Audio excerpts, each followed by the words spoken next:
Esse refrão do Salmo é tão importante para nós, porque na verdade, meu irmão, na verdade, minha irmã, é só no Senhor que nós temos refúgio, é só no Senhor que nós temos refúgio. Vamos repetir mais uma vez, mas repete do fundo do coração. Esse é o Salmo número 7, como você vê aí, pela sua liturgia, pela sua Bíblia. Esse era o brado, esse era o clamor de Jeremias, que nós ouvimos na primeira leitura. É impressionante aquilo que Jeremias é obrigado a dizer: Senhor, avisaste-me, e eu entendi, fizeste-me saber as intrigas deles.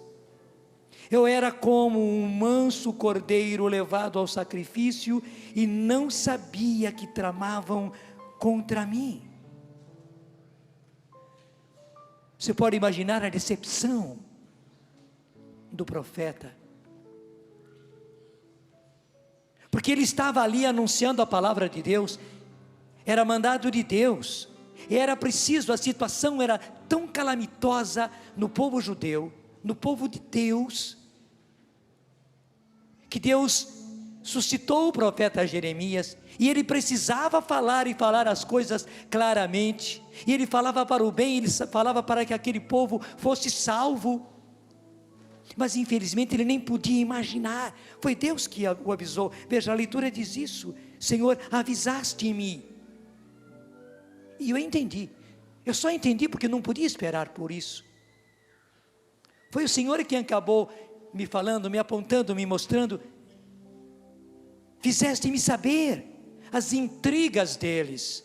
E sabe, não eram simples intrigas, era uma verdadeira conspiração que eles estavam fazendo contra Jeremias. E daí ele traz uma frase profética: eu era como manso cordeiro levado ao sacrifício, e não sabiam que tramavam contra mim. Eu não sabia que eles estavam tramando, que era uma verdadeira conspiração que eles faziam contra mim. Então, nessa profunda decepção, Jeremias clama justamente isso: Senhor meu Deus, em vós procuro o meu refúgio. Porque o evangelho de ontem e o evangelho de hoje, o de hoje é a continuação do de ontem, mostra justamente a conspiração, e a conspiração vergonhosa que fizeram contra Jesus. E veja, era o povo de Deus, mas o pior, que não era o povo, o próprio evangelho esclarece, eram as autoridades e os fariseus. Quer dizer, os religiosos, os observantes, aqueles que se achavam o máximo na religião judaica, os fariseus, porque eles praticavam impecavelmente a lei, e as autoridades do povo, os chamados príncipes dos sacerdotes, eram os que governavam o povo. Eram eles justamente que vergonhosamente estavam conspirando contra Jesus, para acabar com Jesus. Pega comigo diretamente no seu evangelho. O trecho de hoje está em João, capítulo 7. E a leitura de hoje começou justamente no versículo 40, João 7, 40.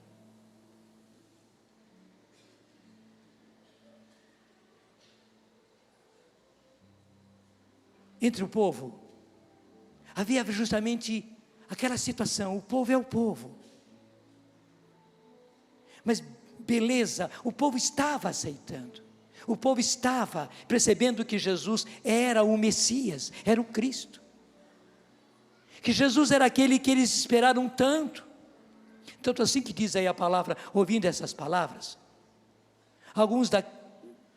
alguns daquela multidão diziam: este é realmente o profeta que o próprio Moisés tinha anunciado. Diziam outros: este é o Cristo. Não é isso que diz o versículo 41? Este é o Cristo. Cristo aí, gente, é o Messias, ele é o Messias. mas outros protestavam. É acaso da Galileia que há de vir o Cristo? Não diz a Escritura, o Cristo há de vir da família de Davi e da aldeia de Belém, onde vivia Davi? Houve, portanto, divisão entre o povo por causa dele. Alguns deles queriam prendê-lo,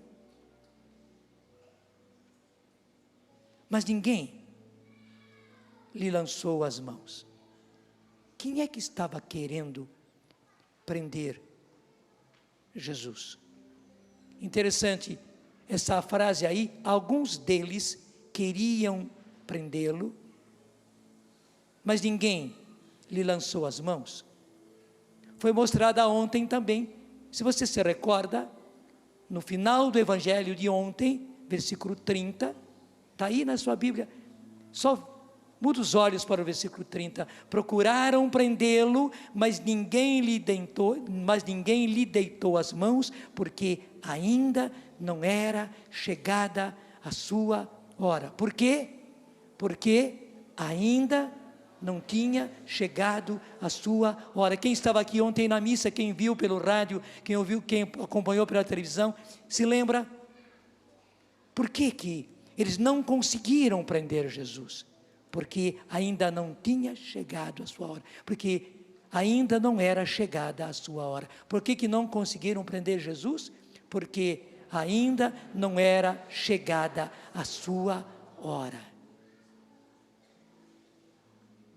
E quem é que estava querendo prender Jesus? Aí você percebe, versículo 32, os fariseus ouviram esse murmúrio que circulava entre o povo a respeito de Jesus. Então, de acordo com eles, os príncipes dos sacerdotes enviaram guardas para prendê-lo. Entendeu? É aquilo que eu dizia. Quem é que tramava contra Jesus? Eram as autoridades e os fariseus. Os fariseus, desculpe a expressão, ficaram mordidos com aquilo que Jesus fazia. Eles perceberam que Jesus trazia uma doutrina, um modo de vida totalmente diferente. Eles não aguentavam aquilo, porque eles eram aferrados à lei. Por outro lado, eles estavam vendo que Jesus estava atraindo o povo, e o povo estava acreditando nele, e não neles, nos fariseus. Eles ficaram mordidos, e no ciúme, na inveja, brotou do coração deles essa conspiração, essa traição contra Jesus. E veja bem, os fariseus eram como que os guardas da lei, os observantes da lei. A lei que quer dizer toda a Sagrada Escritura, todo o Antigo Testamento. E justamente eles agora estavam recusando o Messias esperado pelo seu povo. Eles eram os guardiões da lei. E agora eles mesmos estavam tramando para acabar com o Messias que tinha vindo, o Messias esperado por eles, o Messias anunciado desde Moisés, mas ainda antes em Abraão, anunciado em todas as Escrituras. E por que aconteceu isso? Por causa da inveja, do ciúme dentro deles. Por outro lado, as autoridades, os chamados príncipes dos sacerdotes, porque eles viam que o povo estava indo para o lado de Jesus. As palavras de Jesus, essa maneira nova, esse jeito novo de viver que Jesus estava apresentando, que tinha tudo a ver com a lei, mas que superava, ia muito além da lei, entusiasmava o povo. Eles não aguentavam com aquilo. Eles percebiam que o povo estava correndo atrás de Jesus e se sentiam também eles rejeitados, desprezados. Daqui a pouco o povo vai seguir Jesus e não a nós. E daí os dois, fariseus e príncipes dos sacerdotes, começaram a tramar contra Jesus. E como as autoridades tinham autoridade, pegaram soldados e mandaram os soldados prender Jesus. E claro, soldado é soldado. Os soldados chegariam lá e prenderiam Jesus no meio da multidão, porque eles eram soldados. e foram mandados pela autoridade.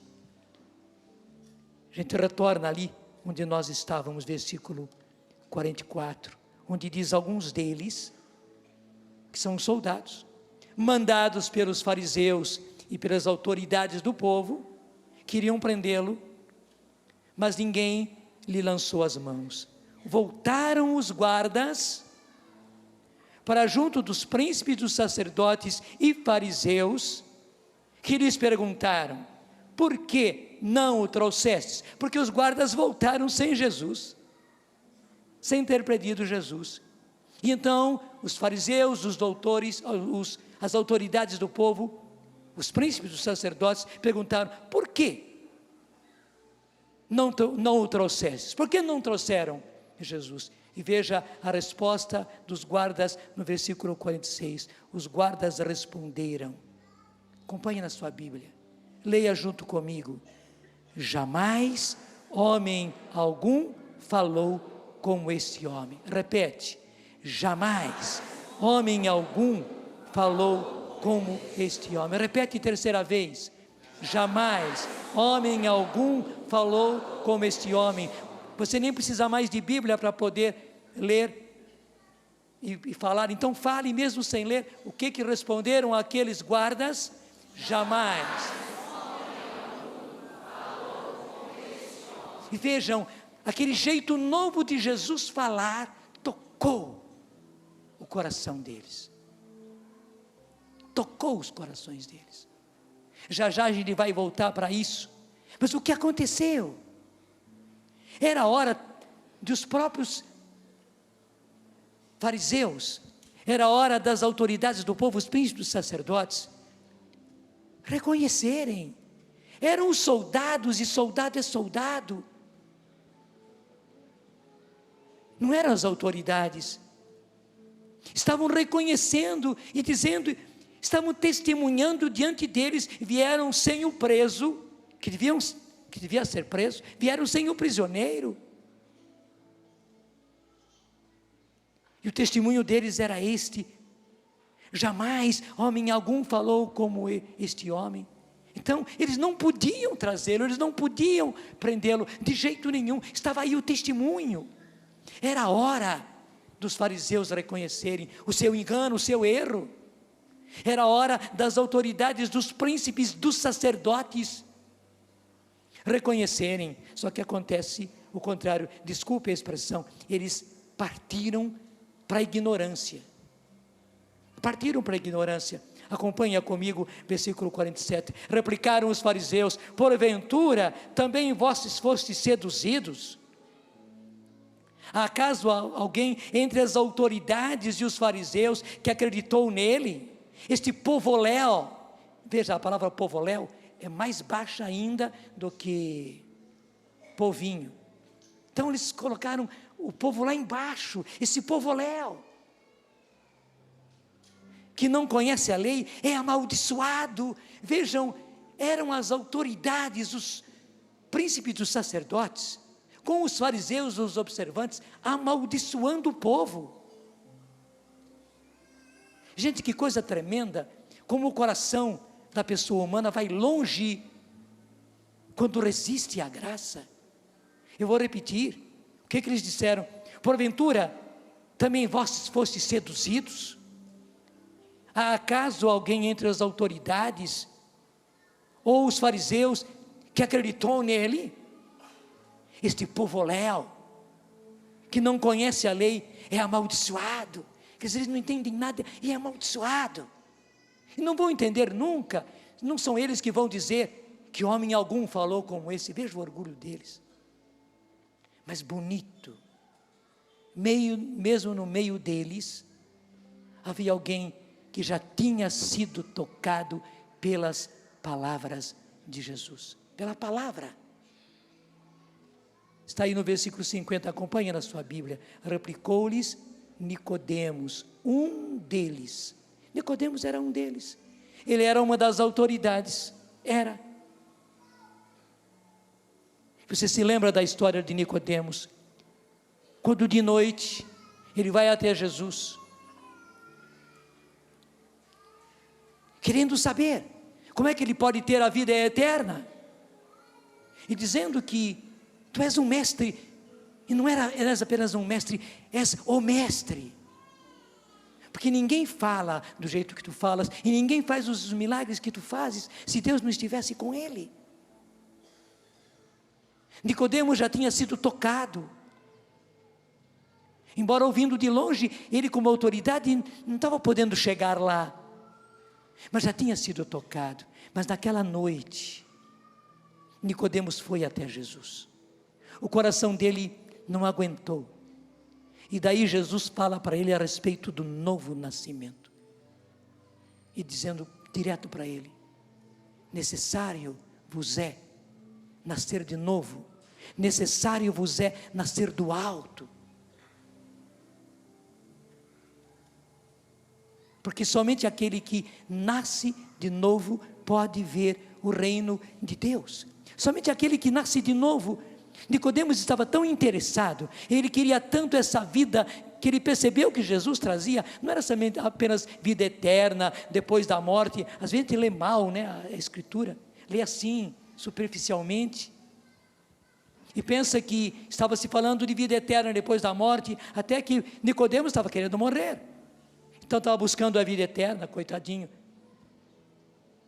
Mas não, o que a Bíblia chama de vida eterna é a vida em plenitude, é essa vida que eles perceberam que Jesus estava trazendo, e eles não tinham. Era uma qualidade sobrenatural de vida, mas que, embora sendo sobrenatural, é humana, é para nós vivermos, e nós infelizmente não vivemos, sabe gente? Também nós hoje, também nós cristãos hoje, também nós católicos hoje, infelizmente não estamos vivendo esta qualidade de vida, não estamos. Há uma ânsia dentro de nós procurando, e Nicodemos foi buscar de noite, e Jesus então diz a ele: é preciso nascer de novo, porque só quem nasce de novo é que pode ver o reino de Deus, e ver aí é tocar, é entrar, é participar do reino de Deus que eu estou trazendo. Nicodemos tinha tanta boa vontade que disse: Senhor, mas então eu tenho que entrar de novo no ventre da minha mãe, entrar de novo na barriga da minha mãe para nascer de novo? Não é que ele partiu para a ignorância, não, ele queria tanto, que se fosse necessário, e se fosse possível, Jesus estava dizendo, ele estava disposto a entrar de novo no ventre da sua mãe, mas ele queria saber como é que era esse nascer de novo, se era preciso nascer de novo, para viver daquele jeito, ele estava disposto a nascer de novo, fosse o que fosse. Você está me entendendo? Fosse o que fosse, até se fosse necessário entrar na barriga da mãe, ele estava necessário, mas que Jesus explicasse o que era isso. Jesus explicou: é preciso nascer da água e do Espírito Santo. É preciso nascer da água e do Espírito Santo. E aquele contato que Nicodemos teve com Jesus naquela noite o fez nascer do alto, o fez nascer da água e do Espírito Santo. Nicodemos estava realmente seduzido por Jesus. Não foi esse o desafio que os fariseus fizeram? Vocês também foram seduzidos, falou para o povo Léo, esse povo amaldiçoado, disseram eles. Só que Nicodemos levantou no meio e testemunhou, as palavras dele está dizendo: eu sou um seduzido, Jesus já me seduziu, e essa sedução é diferente, não é essa que vocês estão falando, não, de um povo amaldiçoado. Eu sou também como vocês, príncipe dos sacerdotes, eu também sou autoridade do povo de Deus, e posso testemunhar que é diferente. Eu fui seduzido por Jesus, eu fui seduzido por Jesus. Você está me entendendo? Eu fui seduzido por Jesus, estava dizendo Nicodemos, diante dos seus colegas e diante dos fariseus. Daí que ele apela, mostrando que vocês não ouviram nem Jesus, e é por acaso a nossa lei permite que a gente condene alguém, porque eles queriam não só prender, mas matar Jesus. sem ouvi-lo antes, e mais uma vez, eles partiram para a ignorância. Olha o versículo 52. Responderam, 52, responderam-lhe: porventura és também tu Galileu? Naquele tempo, chamar uma pessoa de Galileu era xingar. És tu também Galileu? Informa-te e verás que da Galileia não saiu profeta. E tem uma frase final, 53, que acaba com tudo, dizendo: e voltaram cada um para a sua casa, porque na verdade eles não tinham argumento nenhum verdadeiro contra Jesus. Era do coração deles, era do coração mau deles, era do coração ciumento e invejoso deles, que nascia tudo aquilo. Eles também não se entendiam, nem entre eles se entendiam. Se uniram para acabar com Jesus, mas não tinham nenhuma verdade, nada de básico, nada de fundamental, nada de concreto para condenar de Jesus. E voltou cada um para a sua casa. Eu tenho a certeza que, se você foi talvez algum dia, como aqueles fariseus, ou como aquelas autoridades, hoje você é, ou como aqueles guardas, que eram guardas, que não conheciam Jesus, mas foram lá, e na hora que ouviram Jesus, ficaram tão encantados, que voltaram dizendo: homem algum falou como este homem. Homem algum falou até agora como este homem fala. Ou você está como Nicodemos, preso, desculpe a expressão, mas ela é boa, fisgado por Jesus. Assim como o peixe é fisgado, e uma vez fisgado, não tem como. A fisga, porque o anzol tem aquela fisga, né? Que prende, se o peixe fizer força, machuca mais. Talvez você seja, ou como aqueles guardas, a quem Jesus tocou no coração, ou alguém como Nicodemos, fisgado por Jesus. Mas se você, por 1000 razões, ainda está como aqueles fariseus, como aquelas autoridades, assim também Jesus está disposto a te receber, como recebeu Nicodemos naquela noite. E deixa eu dizer, agora é a hora. Gente, a palavra de Deus não é colocada em vão. E a palavra de Deus não está entronizada aqui em vão. Aqui, neste lugar,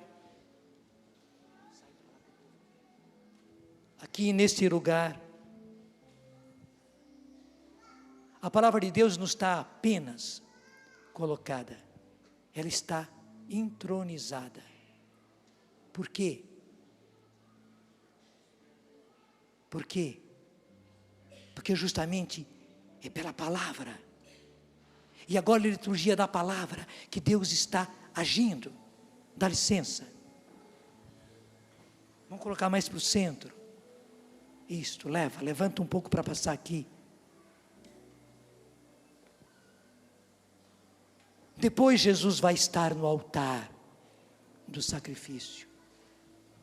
Agora Jesus está no altar da palavra. No altar da palavra. Jesus está aqui. É nesse lugar. E é nessa posição que Jesus está para salvar você. E aquilo que aconteceu na sinagoga naquele dia, quando Jesus chegou, e foi-lhe dado o rolo do livro, a escritura, e a passagem que Jesus leu, que estava ali, era do profeta Isaías, que diz: o Espírito do Senhor está sobre mim, e Ele me ungiu, e me enviou para proclamar a boa nova aos pobres, para levar a cura aos corações contritos, para levar a cura aos corações contritos, para levar a libertação aos cativos, aqueles que estão cativos, escravizados. E Padre Léo falou bastante sobre isso. Aqueles que estão cativos, presos nos vícios, presos em si mesmos, presos no seu egoísmo, presos nos seus pecados. Levar a libertação aos cativos. Anunciar o ano da graça, esse ano, na verdade, a era, o tempo novo da graça do Senhor. Depois de ler, Jesus recolheu de novo o rolo do livro e proclamou: hoje se realiza esta passagem da Escritura que acabais de ouvir. E meus irmãos, é isto. E a liturgia diz, e os exegetas dizem, que na liturgia, quando se proclama a verdade, a palavra acontece, se realiza, como Jesus disse: hoje, agora que eu acabei de ler. Portanto, na minha leitura, se realiza a palavra que acabais de ouvir. É isso, meus irmãos. Enquanto a palavra foi lida, enquanto a palavra foi explicada, porque o que eu fiz foi apenas ir explicando, e eu fiz questão de acompanhar, como gosto de fazer sempre, pela própria Bíblia. E a palavra já foi agindo.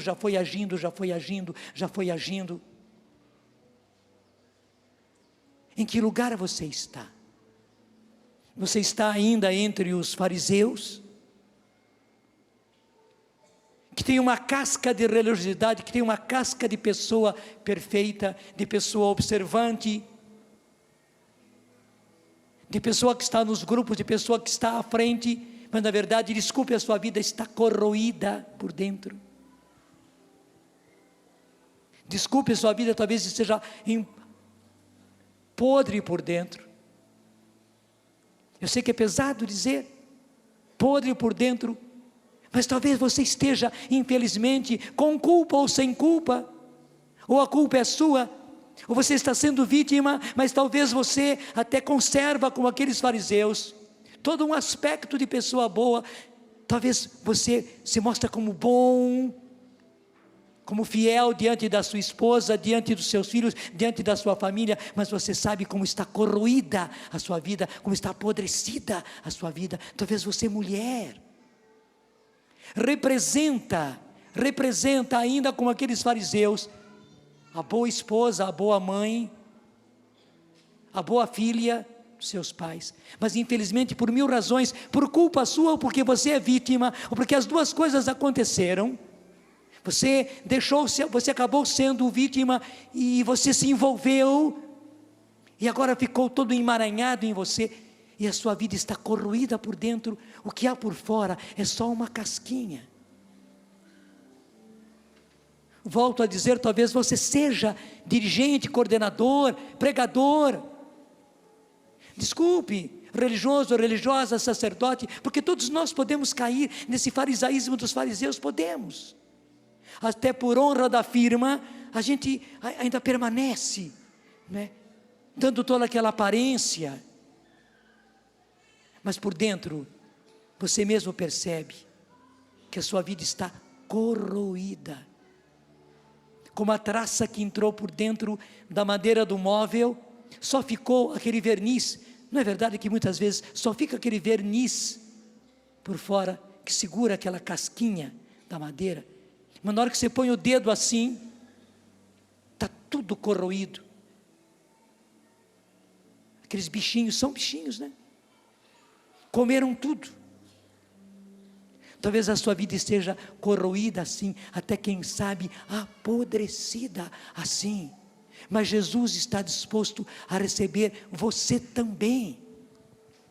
Você também. A palavra de Deus é clara, e eu trazia isso no começo do ato penitencial. Eu nem tinha intenção, Mas agora veja que está se ligando, até pega comigo na sua própria Bíblia, ainda mais se você tem a tradução da Bíblia da Ave Maria, lá você vai encontrar essa tradução da qual eu falei, é a primeira carta de São João, primeira carta de São João, não é o Evangelho, é a primeira carta de São João, ainda no começo, capítulo 1, versículo 8, primeira carta de São João, capítulo 1, versículo 8, se dissermos que não temos pecado, enganamo-nos a nós mesmos, e a verdade não está em nós. Mas, versículo 9, se reconhecemos os nossos pecados, Deus aí está. Não está assim na sua Bíblia, se é a tradução da Ave Maria? Se reconhecemos os nossos pecados, Deus aí está. Gente, no reconhecimento, Senhor, infelizmente a minha vida está corroída, eu sou como um fariseu, Senhor, eu só tenho uma casquinha de ser uma pessoa certa, ser uma pessoa justa, dentro dos meus pais, você como jovem, rapaz, moça, talvez você conserve ainda aquela aparência de bonzinho, de boazinha, mas você sabe que a sua vida está corroída, só que diante de Deus não adianta a gente querer mostrar as aparências, Deus vê o coração. Então na hora que você reconhece, não esconde mais, porque no fundo a gente quer esconder dos outros, do marido, da esposa, do pai, da mãe, do filho, da filha, da família, do patrão, do padre, das pessoas, a gente quer esconder, quer disfarçar, no fundo vive uma hipocrisia, porque hipocrisia é isso, eu mostro uma coisa e sou outra. Mas na hora que você se rende,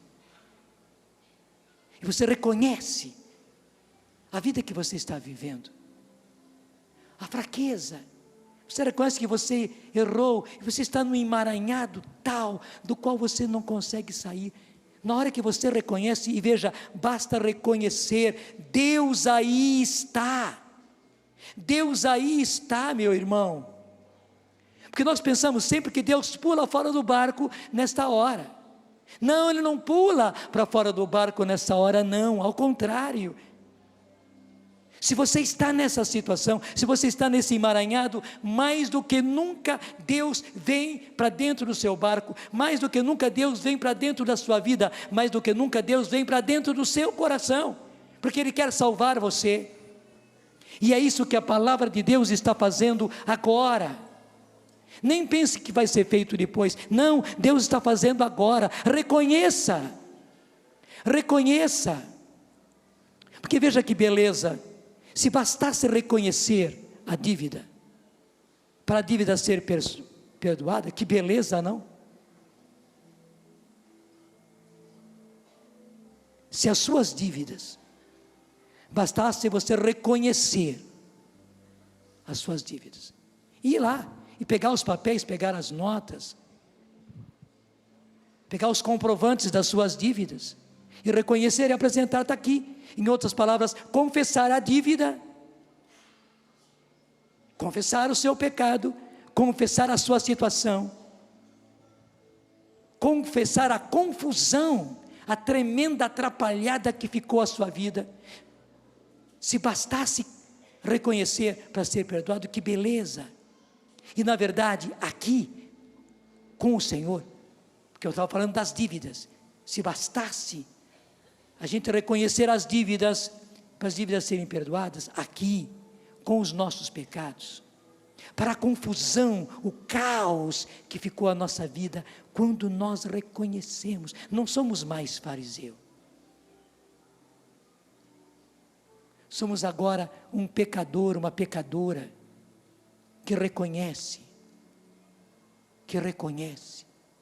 se você reconhece, Deus aí está, no seu reconhecimento, e continua a palavra, fiel e justo, para nos perdoar os pecados, e para purificar de toda a iniquidade. Que beleza, gente, Deus aí está, no seu reconhecimento, fiel e justo, Ele está sendo fiel, Ele está sendo justo, mas sendo justo, me perdoando tão facilmente, sim, está sendo justo, porque Ele veio para salvar, E Ele quer salvar, Ele está sendo fiel àquilo que Ele é o Salvador. O nome Jesus já diz, Ele é Salvador, Ele é Deus salvando. E Ele é justo fazendo isso, não é uma injustiça nos perdoar tão facilmente. Eu dizia ontem, eu repito, a gente sempre quer pagar pelo pecado, não é verdade? Até mesmo a gente quer sofrer para pagar pelo pecado, mas não resolve, ninguém consegue pagar o preço dos seus pecados, ninguém, é tolice. Mas na hora que você reconhece, inclusive que você é fraco, você se reconhece pecador, Deus aí já está fiel e justo para nos perdoar os pecados e nos purificar de toda a iniquidade. Quando a gente é picado por uma abelha, não somente dói a picada, mas dói muito mais depois, porque a abelha deixa uma coisa lá dentro, como se fosse um veneninho, e aquilo é que arde. O pecado é assim também. Claro, o pecado fere já no momento, mas o pecado acaba deixando depois dentro de nós um veneno que nos atormenta. Aquilo que você imagina ser tormento, é isso que o pecado faz, verdade ou não é? Ou de coisas de agora, ou de coisas do seu passado. Quem já reconheceu esse tormento na sua vida? Eu sou o primeiro a levantar. Quem já reconheceu esse tormento na sua vida? Duvido que você não tenha experimentado. Duvido. Só se você está sendo daqueles fariseus que não quer reconhecer. Quem já reconheceu esse tormento que o pecado deixa na nossa vida? Eu sou o primeiro a reconhecer que o pecado, qualquer pecado, os pequenininhos, os grandões, deixam um tormento dentro da gente, e ele começa a confundir tudo, embaralhar tudo. É como um fio de linha, né, que fica todo ele emaranhado, e você não encontra o fio da meada, não é verdade? Você quer sair e não consegue, e aí que está. Deus tem misericórdia de você, basta você reconhecer. É que nós queremos por nós mesmos resolver aquilo, e encontrar o fio da meada, e desemaranhar aquela linha. Não, você não vai conseguir. Tira o seu cavalinho da chuva, apenas reconheça na humildade de coração, na pobreza de coração: Senhor, eu estou tão atrapalhado, e a minha vida está tão atrapalhada, tão confusa, tão caótica, de tanto caos, que eu não consigo sair da minha situação. Na hora que você chega aí, no fundo do poço do reconhecimento, Deus aí está, te encontrando, de braços abertos para receber, enquanto você quer aguentar firme, e achando que você vai resolver a sua situação, que você vai encontrar o fio da meada, e você vai conseguir desemaranhar a sua vida.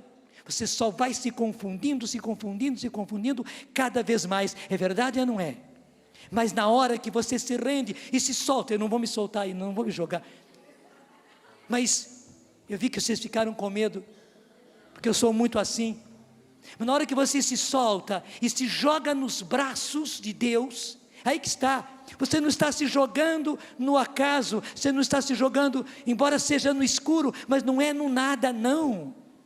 E você não está principalmente jogando-se no caos da sua vida, não. Na hora que você se joga, reconhecendo o seu pecado, diz a palavra, veja, é a palavra, Deus aí está. E você cai nos braços de Deus. Obrigado.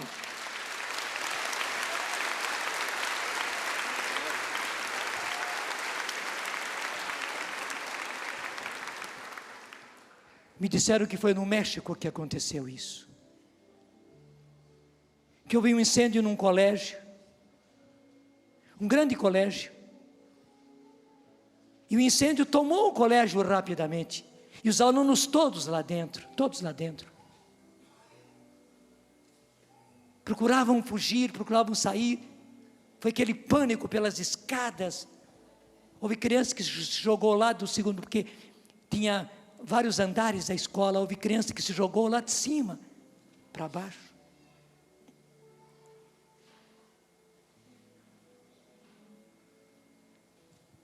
E lá na janela de uma das salas de aula, depois de tudo, acabaram vendo que ainda havia uma criança. Depois de todo o trabalho dos bombeiros, havia ainda uma criança lá, desesperada, coitadinha. Daí os bombeiros trouxeram aquela cama elástica, grande, e gritavam lá com o megafone para a criança, que ela se atirasse, que ela ia cair naquela, colocaram criança pulando ali em cima, para ela perceber que não ia acontecer nada. Mas a criança não tinha coragem, de jeito nenhum. Os guardas não tinham como subir lá para pegar, os bombeiros não tinham como chegar lá para pegar, e mandaram que ela pulasse. Depois de um pouco, o prédio estava de tal maneira envolvido de fumaça, como nós estamos agora aqui, né? Mas só que essa fumaça é gostosa, que nem viam mais a criança, e a criança não via mais a mesa elástica, só ouvia a voz dizendo para ela: atire-se, que nós pegamos você, senão você vai morrer. Nessa hora chega alguém, todo o aspecto dele era de um pedreiro, estava trabalhando numa construção, que chegou ali e disse para os bombeiros: me dá aqui o megafone que eu chamo, e a criança vem. O bombeiro estranhou: não, meu senhor. Mas ele disse para a criança: me deixa, por favor, me deixa, se eu gritar, a criança vai pular. Ele disse: não, meu senhor, eu não posso fazer isso. Mas aquele senhor, com lágrimas nos olhos, disse: me deixa, me dá o megafone, eu grito, e a criança vai atirar-se, até que o bombeiro deu na mão dele, e ele gritou, e disse: atire-se. De repente eles viram, e a criança, plum, naquela mesa elástica. Daí aquele senhor foi correndo, e a criança também abraçou: papai. A voz do pai no meio daquela fumaça era totalmente diferente. Bombeiro nenhum, guarda nenhum era capaz de fazer com que aquela criança se atirasse. Hoje o seu papai está dizendo: se a sua vida está uma confusão, meu filho, se o incêndio já pegou na sua vida, e se você não teve coragem, muita gente gritou para você pular, você não teve coragem. Agora a fumaça pegou o prédio, não te veem mais, e você não vê mais nada. A sua vida está de tal maneira que você não está vendo mais nada. Mas hoje, agora, neste momento, o seu pai, pela palavra, e veja, a palavra é do Pai, e a palavra é Jesus. A Escritura diz isso: no princípio era a palavra, e a palavra estava junto de Deus, e Deus era palavra, e a palavra se fez carne, e armou a sua tenda no nosso acampamento. Não estou falando isso por causa do acampamento aqui da Gastronomia, não, é assim mesmo. Os biblistas sabem que é assim que se traduz. E armou a sua tenda no nosso acampamento, no meio de nós. Armou a sua tenda, habitou, veio morar no meio de nós. A palavra. Então veja, a palavra é do seu Pai, e Jesus é a palavra. Para você entender bem, a palavra é diferente de mim. Diga um nome bonito que você conhece. Diga, mas diga. Qualquer palavra bonita, diga. Quero escutar. Vai dizendo. Diga. Eu quero ver vocês falando. Diga uma palavra bonita, diga. Não é adivinhação, não, é a palavra que você acha bonita, diga. Vamos dizer, você tem uma palavra, escuta.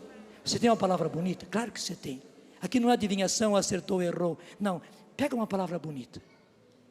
E na hora que eu dizer já, todos nós vamos dizer essa palavra bonita. Já. Isto, você percebeu que você é uma coisa e a palavra é outra. A palavra é outra. Repita a palavra bonita que você disse: já.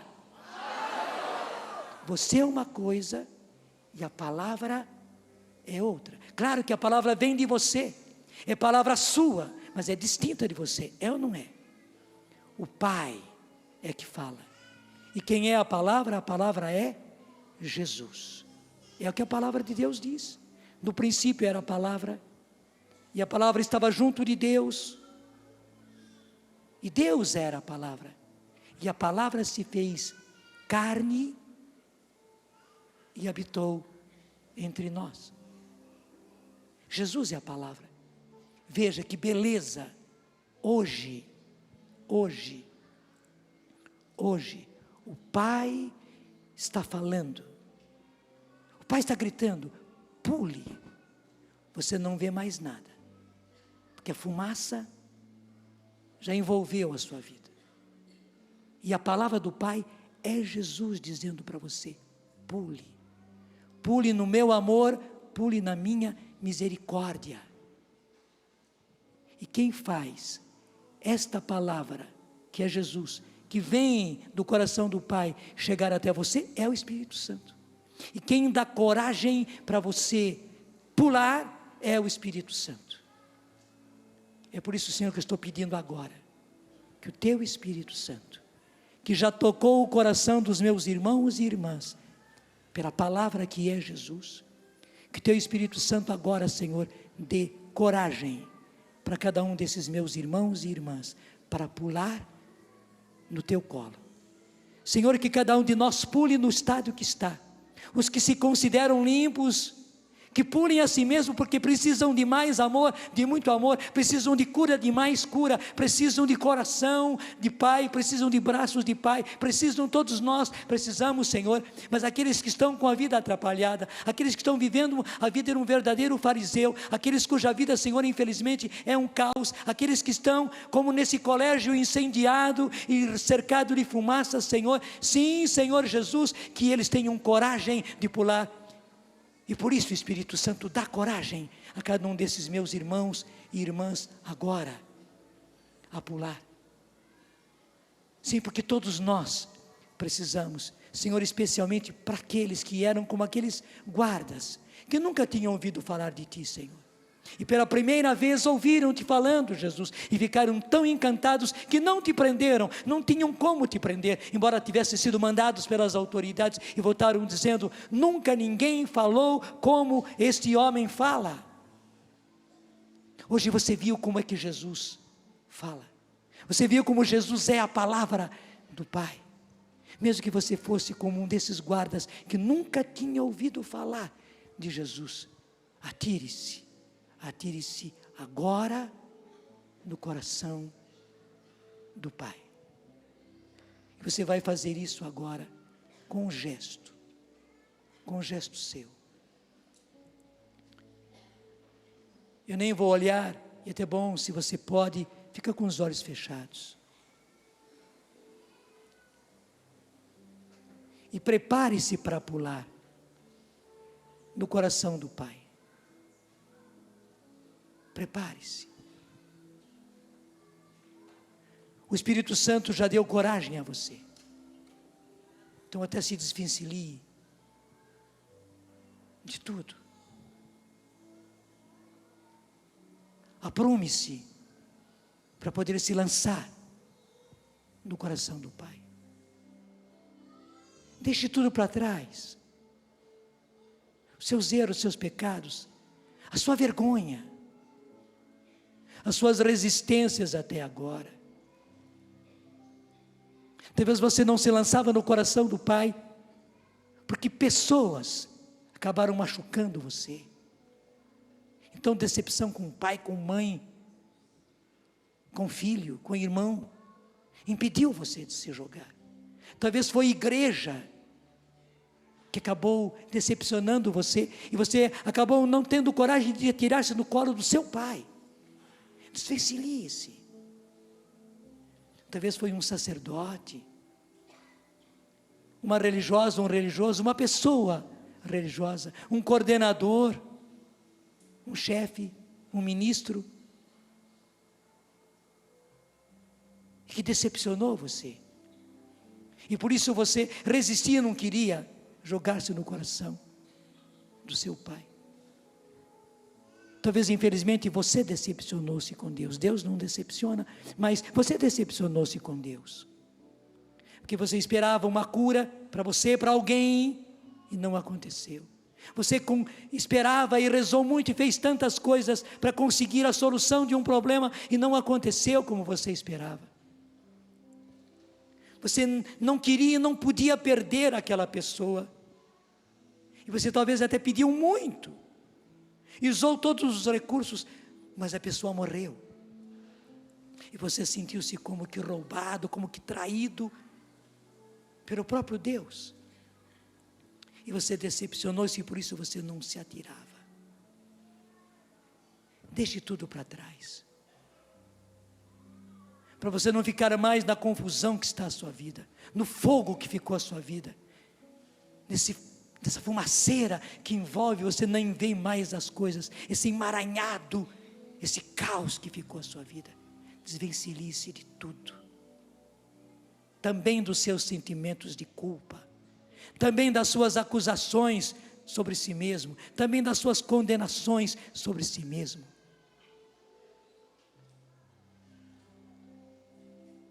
E agora jogue-se. Na sua imaginação você pode fazer isso. Jogue-se no colo do Pai. Porque você está sabendo que você não se joga no escuro, não. Você se joga no coração do seu Pai. Mais do que no colo, no coração do seu Pai. E o seu Pai agora o recebe nos seus braços e aperta você. Faça isso você mesmo. Abrace-se. Abrace-se com seus próprios braços. Na verdade, é o Pai que abraça você, que acolhe você, e diz como disse aquele filho pródigo que voltou: façamos festa, porque esse filho, essa filha havia se perdido, e foi reencontrado, estava morto, e ressuscitou. E agora mais do que nunca você pode dizer, você pode clamar, você pode gritar: Senhor meu Deus, em vós encontro o meu refúgio. Agora só vocês cantando na linguagem do Espírito que levou você a essa salvação. Sim, foi o Espírito Santo que fez tudo isso. O Espírito Santo pegou a palavra do Pai, que é Jesus, e tocou o seu coração. O Espírito Santo deu coragem a você de aceitar a palavra, de assimilar a palavra. Sim, a palavra agiu em você, ela fez o seu efeito em você, ela iluminou o que era trevas, ela abriu caminhos, ela quebrou as barreiras. Sim, foi o Espírito Santo quem fez tudo isso, pela palavra. E você enfim reconheceu o caos que era a sua vida, o emaranhado que era a sua vida, e Deus aí esteve, foi o Espírito Santo que esteve. Solta a sua voz.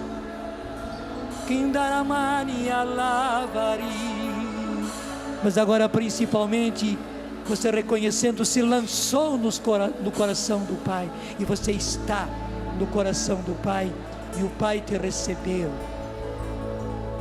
Tem confiança, filho, tem confiança, filha, os teus pecados estão perdoados, não voltes mais a pecar. Vai dizendo comigo, se você é filho, diz filho, se você é filha, diga filha, não precisa dizer os dois, vamos juntos.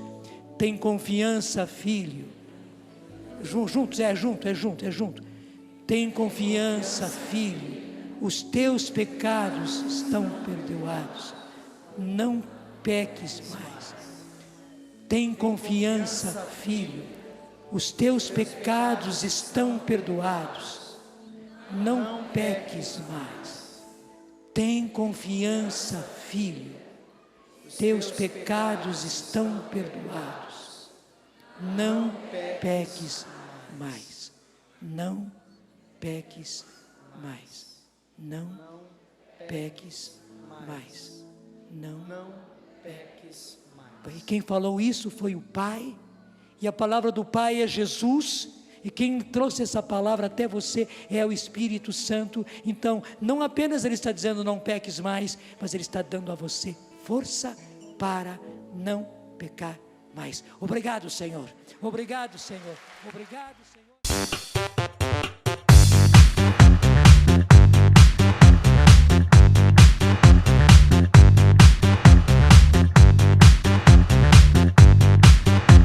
CançãoNovaPlay.com. Assine já!